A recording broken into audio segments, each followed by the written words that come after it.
Congress party के SC ST विभाग के चेयरमैन राजेंद्र पाल गौतम, जो कि पूर्व मंत्री हैं, वो लखनऊ आ रहे हैं क्योंकि 2027 का विधानसभा चुनाव है। ऐसे में कांग्रेस पार्टी दलितों को, ओबीसी वर्ग के और महिलाओं, जो किसान लोग हैं, उनको साधने के लिए कवायद तेज कर रही है। राजधानी लखनऊ के गांधी भवन, जहां पर एक कार्यक्रम होगा 20 जुलाई को, इस मामले पे बातचीत करने के लिए किस तरीके का प्रोग्राम है, दलितों की किस तरीके की भागीदारी होगी, हमारे साथ बातचीत करने के लिए फतेहपुर खागा से कांग्रेस के विधानसभा प्रत्याशी रहे ओम प्रकाश गयार जी हैं। आपका स्वागत है। किस तरीके का कार्यक्रम है, क्या जानकारी? सबसे पहले तो मैं आपको धन्यवाद देता हूँ। ये 20 जुलाई को एससी एसटी सेल के राष्ट्रीय अध्यक्ष माननीय राजेंद्र प्रसाद गौतम जी को कांग्रेस पार्टी ने राष्ट्रीय अध्यक्ष बनाया है। तो जो अम्बेडकरवादी हैं, जो संविधान को मानने वाले लोग हैं, वो उनका स्वागत करना चाहते हैं लखनऊ की धरती पर। और उसी परिप्रेक्ष्य में 20 जुलाई को वो लखनऊ आ रहे हैं। और इसी में जो पिछड़े हैं, जो दलित हैं, जो संविधान को मानने वाले लोग हैं, आज जो हालत हो गई है पूरे देश से लेकर के उत्तर प्रदेश की, जिस तरह से जो सरकारें चल रही हैं, संविधान को नहीं मानती हैं, उसी पे चर्चा करनी है। और कांग्रेस पार्टी के राष्ट्रीय नेता और प्रतिपक्ष नेता माननीय राहुल गांधी जी, माननीय प्रियंका गांधी जी, माननीय राष्ट्रीय अध्यक्ष मल्लिकार्जुन खड़गे जी, सोनिया गांधी जी, इस पर विस्तार से सभी लोगों से चर्चा कर रहे हैं और जा करके लोगों से मिल रहे हैं। और उनका निर्देश भी है कि लोगों को बीच में जाना है और लोगों को सही चीज बतानी है। सही आप देख रहे हैं जैसे उत्तर प्रदेश में क्या हालत कर दिया है।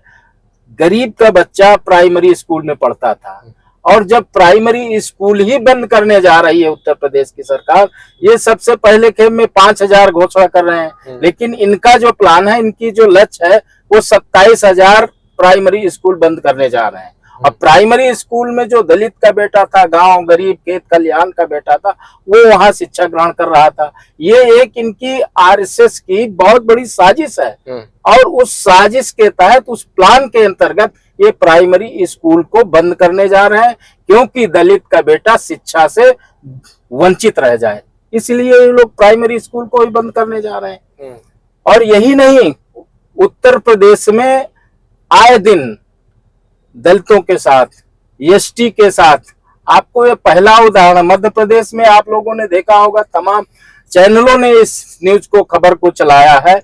वहां शेड्यूल्ड ट्राइब्स के व्यक्ति के ऊपर बीजेपी का नेता, भारतीय जनता पार्टी का नेता मध्य प्रदेश में उसके मुंह में पेशाब करता है।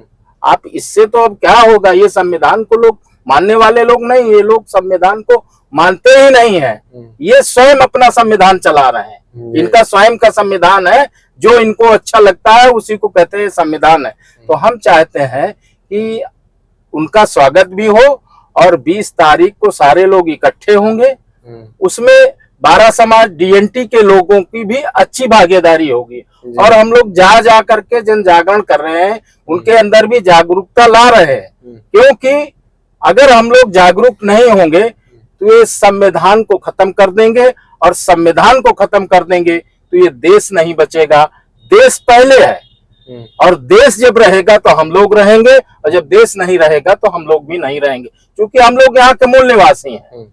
हम लोग यहाँ के जो एससी है, एसटी है, ओबीसी है, बीसी है, ये सब हम लोग यहाँ के मूल निवासी हैं। और हम ही लोगों से आज पूछा रहा है, शिक्षा से वंचित किया जा रहा। तमाम ऐसे सरकार के फैसले हैं जो हम लोगों के विरोध में, जो एससी हो, एसटी हो, ओबीसी हो, इन लोगों के विरोध में है। आज आरक्षण कहाँ है?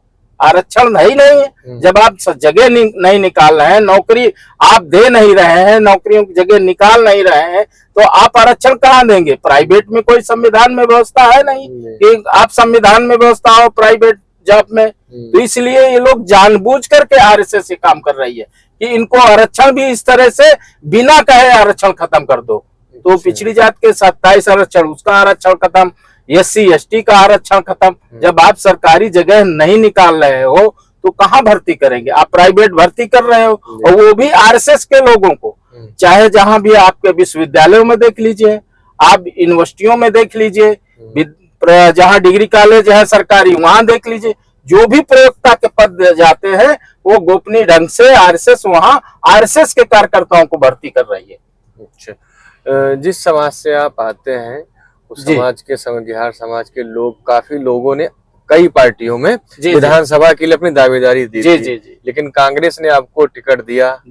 आप चुनाव लड़े कागा से, फिर 2027 का चुनाव है, आपको क्या लगता है कि कांग्रेस आपको मौका देगी और दूसरे जो अन्य दलों में आपके समाज के लोग हैं, क्या उनको उचित भागीदारी मिल पा रही है? वो आने समय में आपको क्या लगता है, मिलेगी भागीदारी उनको? देखिए, ऐसा है, हम लोग इसी तरह हम अपने समाज के लोगों से आपके माध्यम से मैं अपील करना चाहता हूँ कि सबसे पहले आप लोग संगठित हो जाइए और संगठित होकर के किसी को अपनी ताकत दिखाओ। रही कांग्रेस की बात, कांग्रेस ने मुझको दोबारा मौका दिया था और कांग्रेस दोबारा भी मौका देगी और लोगों को भी मौका देगी। कांग्रेस ऐसी पार्टी है जो गरीब को, पिछड़ों को, आप देखिए इसके पहले चले जाइए, गरीबों को अगर किसी ने, कांग्रेस पार्टी ने जमीन दिया और जमीन का पट्टा दिया और उस पट्टे को ये सरकार निरस्त कर रही है धड़ाधड़, तो ये तो गरीब विरोधी है ही है।